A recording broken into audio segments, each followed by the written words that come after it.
Hello and welcome back to the ComSpark magazine interview series. I am Ryan Gilly with Vernovus. We are a Cincinnati and Columbus-based IT consulting, staffing, and solutions group, and we are partnering with ComSpark magazine in a series of these interviews.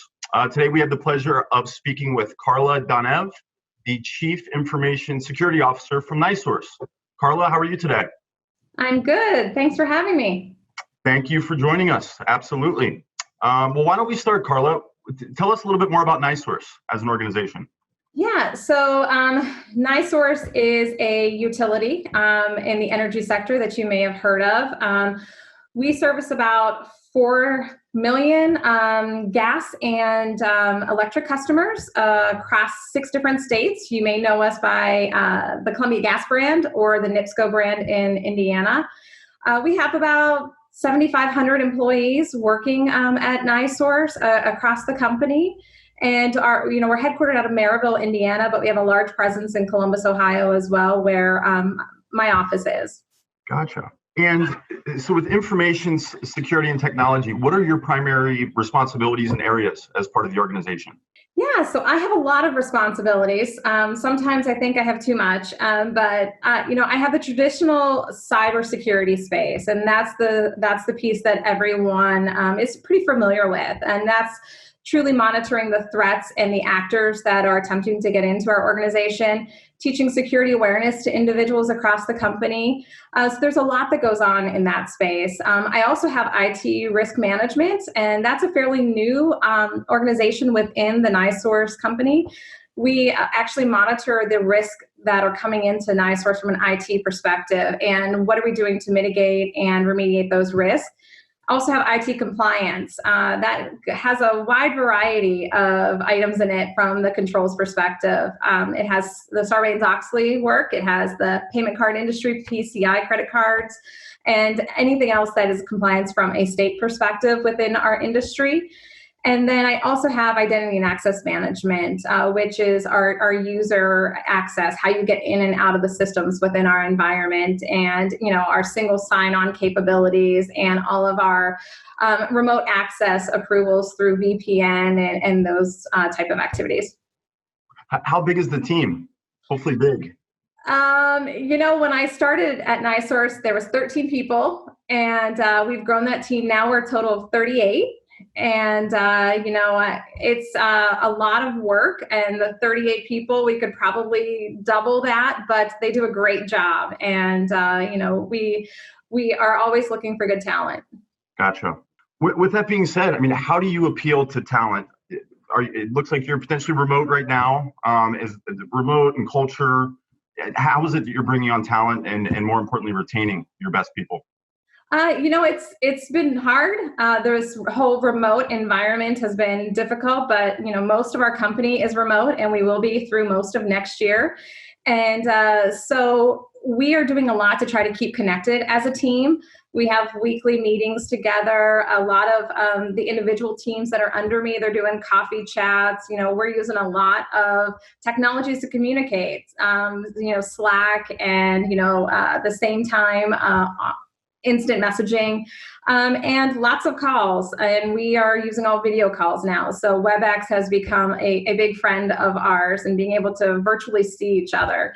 So, attracting talent, I've been fortunate. I haven't had many openings, so I haven't had to attract much talent. But, we're heading down the traditional route when it comes to recruiting and, posting positions. And it's going to be just like you're in the building, but we're just going to do it virtually. And that's kind of the space that we're in now. And it is difficult for individuals to do a virtual interview. I was on one last week with a candidate, and, they said it's the most nerve-wracking thing they've ever gone through, because you're not able to actually physically communicate with someone. You have to do it virtually. And it was, it's the way of the future. And it's something I think we all need to unfortunately get used to. So let's talk a little bit about your product management strategy. Like as an organization, and specifically as a leader in the IT space, how do you go about establishing that and keeping it top of mind? Yeah, so in the cyberspace, technology is constantly changing. There is something new out every day that we're having to, consider and manage in our environment. I try to simplify our environment. That's kind of my methodology. I don't want 30 different tools out there. I try to make sure that we leverage a tool set to its full capabilities. So if they can do multiple things, we look at it and we try to leverage it as much as possible so that we have a condensed portfolio. It's much easier to manage from that perspective. But if the tool set really can't fill that gap for us, we're definitely looking outside of that and bringing on new technologies all the time. Because as I mentioned, cyber, it's a constant change in that space. So we do our best to keep on top of it. We evaluate technology all the time. And I'd say every year we're changing out something to a newer, better solution. And the team really likes that. We have some security architects on the team, and that's their job. They are evaluating technologies. And it's been interesting, especially in this remote work. There's been a whole new set of technologies that come out that we have to evaluate. And how do we begin to monitor those from our systems? And how do we manage all of these people on remote systems at their homes, which aren't on our network? And how do we make sure that they get on our network and we can see everything they're doing? So it's been a challenging time, but it's been good. We feel right now as if we have the right tool sets, but it's constantly evolving. Yeah. This the pandemic. It seemed like one of the few good things that came out of it was a fast forward on a lot of IT projects and initiatives. And that being said, are there any exciting projects or initiatives that you have coming up in your role moving forward? Yeah, we've got a lot going on. So in this past year, we've completely have built out our security operations center. We were outsourced for quite a few years.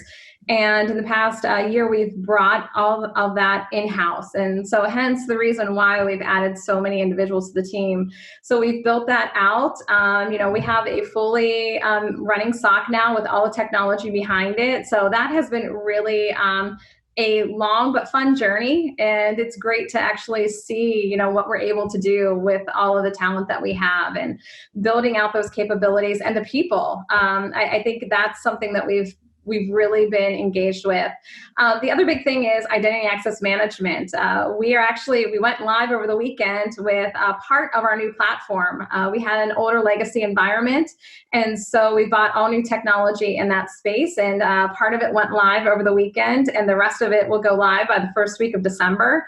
And so that has been a long journey. As anyone who's ever implemented identity tools, it's difficult. It's time consuming. I mean, that's how we all live on our devices, and making sure you get it right has been a challenge, but we're nearing the finish line. And so that has been, I would say, the most incredible journey that I've been on from an implementation perspective, is starting to see it all come to life. That's great. I have not implemented identity technology at all, but I'm fortunate that I have some partners here that do. But Carla, let me ask, so I would say price of admission is you're an expert in your space. You obviously have had a quick ascent to leadership and into the C-suite within NiSource. Aside from being just really talented at what it is that you do, what sort of soft skills have you acquired and developed over the years to get into such a visible leadership role? Yeah, I think it's being able to have good relationships. That is really, really important. Is you've got to be a good partner to the people you work with. And from an employee perspective, you have to treat your employees, you have to treat them well. And I tell them all the time, you're as much as my family as, my family, as I spend more time with all of you than I do with my own family. And so, I treat them that way. And having those relationships, it builds, their confidence in you, and it builds their loyalty to the program. And so relationships have been a big thing that I've worked on. I would also say that from my perspective, the other thing that is really important is communication. I unfortunately have a lot of bad messages that I often have to share. And so being able to have the ability to share bad news in a way that it's not so difficult for people to hear, it has been a fun communication growth journey for me. I used to struggle with that a lot, but I've gotten to the point where, I found a good way to share the bad message. And something else I've always have told my teams is, you got to find the yes and the no. IT security is known to say no to everything. If a business partner wants to do something, we're usually known to say no. And so I've always said, there's a yes there. We have to figure out what it is. And it might not be exactly what we would want or what they would want, but there's always that middle road that we have to find. And that's what's really helped, I think, build my career, is being able to work with others and being able to be a good business partner to people. Because I'm only successful if the rest of NiSource is successful. That's great. Figure out the yes. That's a great a great slogan. So when you are in that C-suite meeting, or you're coming together to make a decision, what role do you normally play in the CISO chair in providing information and help guiding decision making? Yeah, so from a decision perspective, I am unfortunately, like I said, I always tell people that I'm the PR person. I'm always the bearer of bad news. And, I do sometimes get to share successes as well. But, from a decision perspective, it's my call on how to handle some of the items and situations we run into. We see things all the time coming at us, and, do we stop it? Do we let it go? How do we do it? That's typically my decision. There are times that I have to raise that above me. If it's something, hey, I've got to shut down this part of the business because this is going on, obviously I'm not making that decision on my own. We're engaging with others, but, that's typically what I do is, this is the way we're going to go. A lot of other times when it comes to the team functions, hey, we want to do this, we want to go in this direction, and making those decisions on the strategy forward for our team and what the future vision looks like. Those are a lot of the decisions that I'm making along with the individuals that report to me. Because, I've got a 5-year map that shows where we're going and what we're going to do, and making sure that gets implemented is the biggest part of my job. That's great. And Carla, with that being said, what does NiSource as an organization look like in the next 5 years, and where does IT fit into that?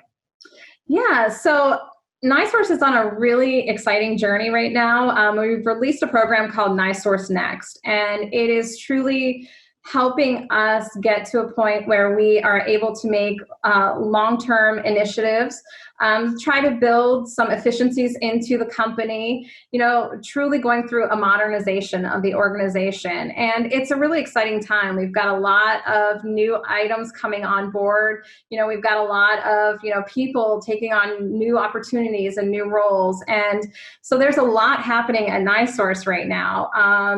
But I think IT is playing a huge part in this, because as you modernize an organization, from that perspective, technology is the key behind it. So we have got a lot of work behind us, in front of us, actually. We're moving forward with some new tools, new technologies. We're currently a Lotus Note shop, which, people just kind of scratch their head at that sometimes, but we're moving, in the near future, hopefully to Office 365 and those kind of technologies, which just make it easier for our employee base.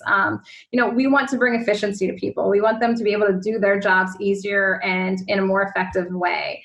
And so that's kind of where we're heading, from an IT perspective.